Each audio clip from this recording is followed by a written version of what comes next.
Môre, ek hoop julle het 'n lekker nagrus agter die rug en dat julle uitsien na hierdie nuwe dag.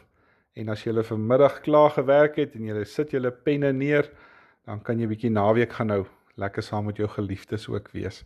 Is lekker om weer vanmôre die voorreg te hê om saam met julle te wees en die laaste oggend van hierdie week saam met julle 'n gedagte te wissel.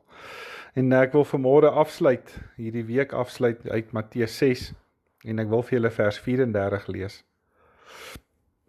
Jesus sê hier, moet julle dus nie oor môre bekommer nie, want môre bring sy eie bekommernis.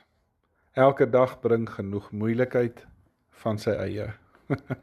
En weet julle, daar's mos twee soorte mense eintlik. Wel, eintlik is daar 'n derde soort, maar ek gaan nou oor hulle praat. Maar jy kry mos môre mense, nê?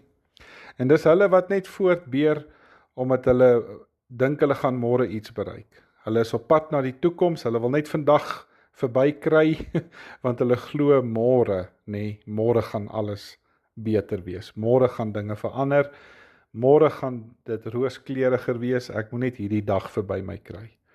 En dan is daar mense wat ek nou maar noem vandag mense, hulle wat soveel moontlikheid hierdie dag wil haal, want hulle glo dat daar nie vir hulle môre iets gaan oorwees nie, Maar weet julle, ek dink daar moet hierdie balans gehou word. Ek dink daar's mense wat juis vandag voluit leef, omdat hulle die beste van elke dag maak, want hulle weet dat hulle op pad is na 'n nog 'n beter môre. En dit is hulle wat elke dag hulle beste gee in wat hulle doen, en die mooiste uit alles haal, en die goeie in vandag soek. Dit is mense soos wat Albert Camus geglo het. Hoor nou net hierdie mooi aanhaling. Real generosity towards the future lies in giving it all in the present. Ek kan dit eintlik nou nie vertaal na Afrikaans toe nie. Real generosity towards the future lies in giving it all in the present.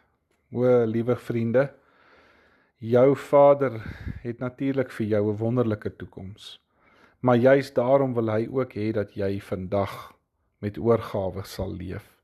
Dat jy van hierdie dag wat aan jou geskenk is, dat jy van hom die beste sal maak en die vreugde van die nou sal vind.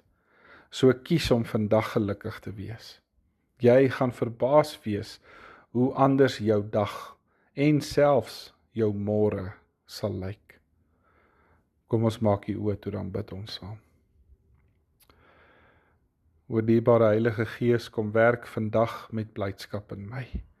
Kom werk vandag met my, om nie hierdie dag te mis nie. Want daar's soveel mooi wat vir my in hierdie dag opgesluit lê. Help my om dit te ontsluit. In Jesus se naam. Amen. Dankie julle almal. Hoop julle het 'n lekker naweek wat voorlê. Dankie weer vir die week. En ons praat dan weer volgende week. Lekker dag, totsiens.